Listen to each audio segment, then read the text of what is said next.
ഇറാനിൽ പ്രക്ഷോഭം ആളിക്കത്തുമ്പോൾ സംഘർഷത്തിൽ മരിച്ചവരുടെ എണ്ണം 3400 കവിഞ്ഞു എന്ന കണക്കാണ് ഔദ്യോഗികമായി തന്നെ ഇറാൻ സർക്കാർ പുറത്തുവിട്ടത്.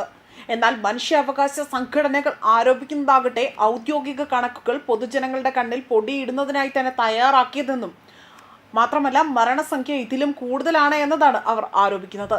ഇറാൻ ഭരണകൂടം അവിടുത്തെ ജനങ്ങളെ അടിച്ചമർത്തുന്നതിന്റെ ഏറ്റവും വലിയ തെളിവാണിത് സൂചിപ്പിക്കുന്നതെന്നും ഇവർ വ്യക്തമാക്കുന്നു. ഇറാനിലെ ആശുപത്രികളിൽ കറുത്ത ബാഗിൽ പൊതിഞ്ഞ നിലയിൽ മൃതശരീരങ്ങൾ കുമിഞ്ഞുകൂടുകയാണ്. സാമ്പത്തിക പ്രതിസന്ധിയെ തുടർന്നുകൊണ്ട് ഇറാൻ കറൻസിയുടെ മൂല്യം ഇടിഞ്ഞതും അവശ്യ സാധനങ്ങളുടെ വില താങ്ങാനാവുന്നതിലും അധികമായതുമാണ് ഇറാനിൽ വലിയ രീതിയിലുള്ള പ്രക്ഷോഭങ്ങൾ ഉണ്ടാകുന്നതിന് കാരണമായത്.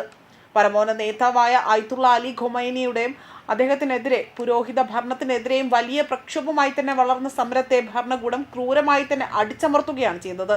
1979 ഇസ്ലാമിക വിപ്ലവത്തിന് ശേഷമുള്ള ഏറ്റവും വലിയ രക്തച്ചൊരിച്ചിലാണ് ഇവിടെ കാണാൻ സാധിക്കുന്നതെന്നും വിലയിരുത്തലുകൾ പുറത്തു വരുന്നുണ്ട്.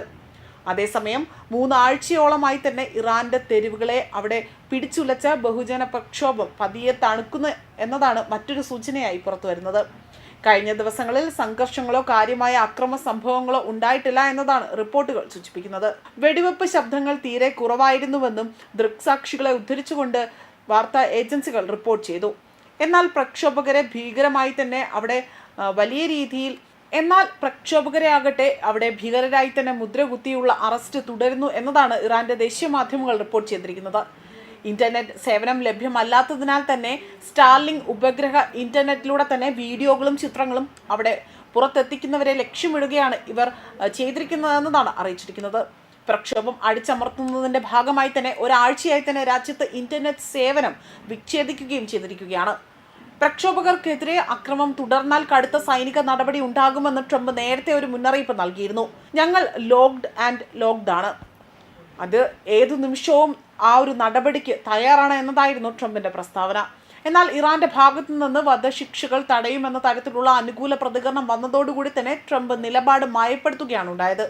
എങ്കിലും സൈനിക നടപടി എന്ന മാർഗം ഇപ്പോഴും US ഒഴിവാക്കിയിട്ടില്ല. ഇറാനെതിരെ എല്ലാ സാധ്യതകളും പരിഗണിക്കും എന്നതാണ് ട്രംപ് ഭരണകൂടം ആവർത്തിച്ച് വ്യക്തമാക്കുന്നത്.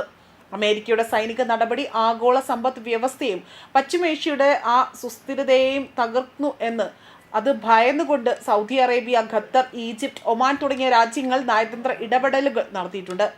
ഇറാനെ ആക്രമിക്കുന്നതിൽ നിന്ന് ട്രംപിനെ പിന്തിരിപ്പിക്കാൻ ഈ രാജ്യങ്ങൾ കൂടുതൽ സമ്മർദ്ദം ചെലുത്തി വരികയാണ്.